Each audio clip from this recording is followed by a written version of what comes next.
What is up, everyone? David Franco here from GearPop.com as well as MacProUpgrades.com. That is a brand new website I just launched a few weeks ago. I haven't really talked about it in my videos much, but I'm aiming for it to be the #1 source for upgrades and accessories compatible with Apple's brand new 2013 Mac Pro releasing this fall. So check it out, I greatly appreciate it. Okay, so getting to the point of this video, let's talk about the iPhone 5S. Apple did announce it today and I am freaking hyped. So starting out, yes, it does look like the iPhone 5 as expected. I'm not sure why people were expecting a revolutionary different, design altogether. But anyone who follows Apple closely or even has half a brain, then you would know 3G, 3GS, 4, 4S, 5, 5S. What else are you expecting? But I gotta say, I was pleasantly surprised. Well, sort of. The rumors kind of spoil it. Because we do have a gold iPhone 5S available as of next week. But of course, that's not it. We have silver, gold, silver and gold. Christmas always makes me think of Rudolph the Red-Nosed Reindeer. I love that stop motion animation. But it's not really a tacky gold. I mean, I know I made a video a while ago saying that I wasn't a big fan of a rumored gold iPhone. But I gotta say, Apple definitely pulled it off in a classy sense where it looks more like a champagne gold rather than a blingy gangsta gold. And I don't mean that to offend anyone, I'm just not into the whole bling scene.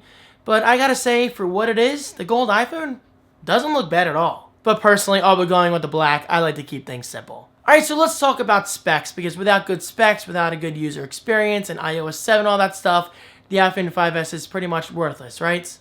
Of course, so let's talk about it. First up is the A7 chip. This is a brand new chip and it is 64-bit. And this is awesome because iOS 7, for those unaware, is 64-bit. And it supports both 64-bit and 32-bit apps, which is great news for developers. The CPU is twice as fast as the iPhone 5, but get this, it's 40 times the performance of the original iPhone CPU.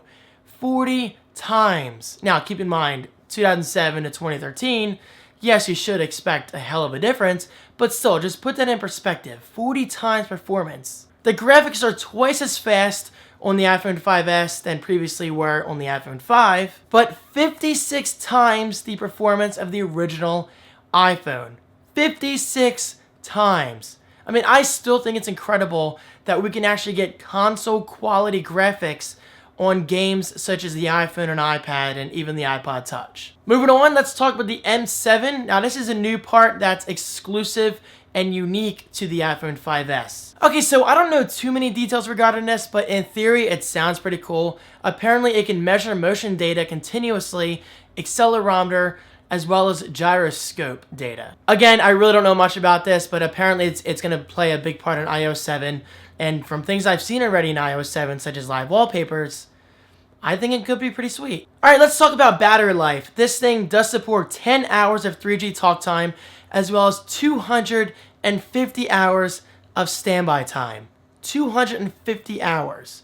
Now, I don't know why your phone would be on standby for 250 hours, but still, I'm not going to argue with it. You get 10 hours of LTE browsing, and speaking of which, thank you, I can finally get away from this fake 4G and actually use LTE, because for those unaware, yes, I'm still using an iPhone 4S. Oh, and yes, in terms of music playback, you do get 40 hours of that. Alright, let's talk about the camera, because let's face it, the camera is one of the most exciting features of any phone nowadays. And guys, honestly, the iPhone 5S, from what I can tell during Apple's announcement, it does not disappoint at all. Starting off, you get a 15% larger sensitive active area. I hope I said that right. Brand new is the True Tone. What the heck is True Tone, you're probably saying? Well, in other words, it's Apple's fancy way of saying you get 2 LEDs for your flash. One is for cooler light and one is for warmer light. In other words, you get better skin tones, better overall white balance, better color balance, and better performance. You get auto image stabilization. Thank you. I mean, I like to think I have a pretty steady hand, but the fact that this thing will stabilize for me from now on, that's pretty sweet. Next up is burst mode, which means you can shoot up to 10 frames per second, and also slow motion video at 720p, 120 frames per second.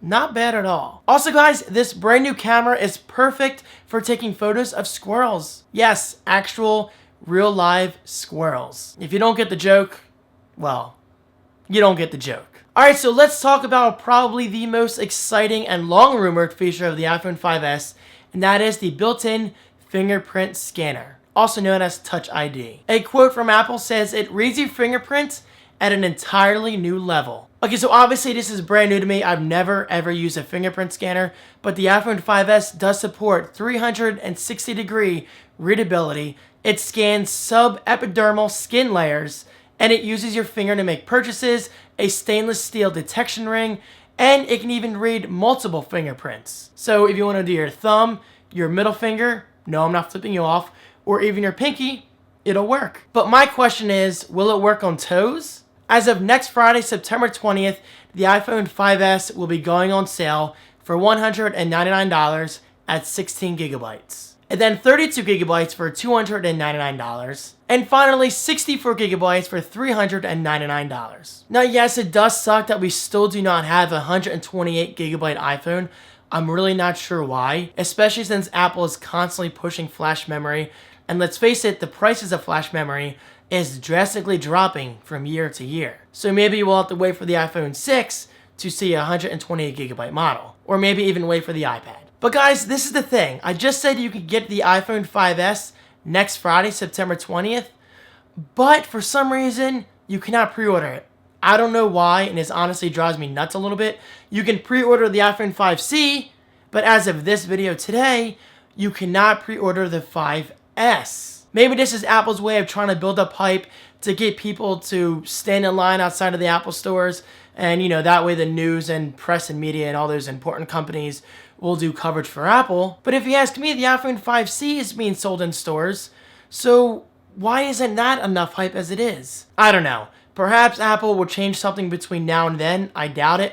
But if they do, I promise I will do an iPhone 5S pre-ordering madness video like I did for the 4S. But unfortunately, it doesn't look like that's going to be the case. But still, guys, regardless, I am extremely excited for the iPhone 5S. Especially since, again, I'm upgrading from the iPhone 4S. I've had this thing for 2 years now, and I am so ready to upgrade. My sleep-wake button doesn't even work anymore. I have to use the assistive touch to navigate, well, to shut my phone off at least. And iOS 6 on this, it just doesn't feel as snappy as it used to. But then again, I do have iOS 7 beta currently installed on my iPod Touch, so that gets me by now and then whenever I need that fresh new feel. Alright, but which model will I be buying? Well, I'll most likely be going for the 32GB black AT&T. I like black because it's simple, and in my opinion, you really can't get tired of it. 32GB is nice mid-range, and AT&T, well, is my service provider. And that's it, guys. Those are my thoughts on the iPhone 5S. What did you think? Are you happy with it? Are you disappointed? Because, let's be honest now, the rumors are pretty freaking spot on, so we didn't really have any surprises. But still, like I said, I am extremely excited to get my hands on the 5S. The 5C, not so much, but I'm excited to check it out in Apple stores.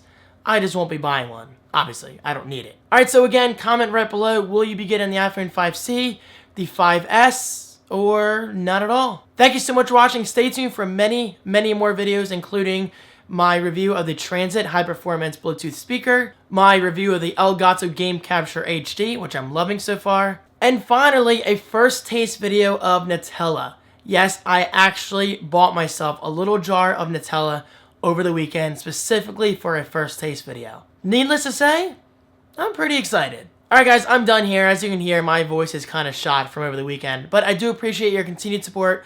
I appreciate all the comments below, and if you did like this video, please click that like button. I really appreciate it. Thank you again, guys. Don't forget to check out MacProUpgrades.com, and I'll see you in my next video. Peace.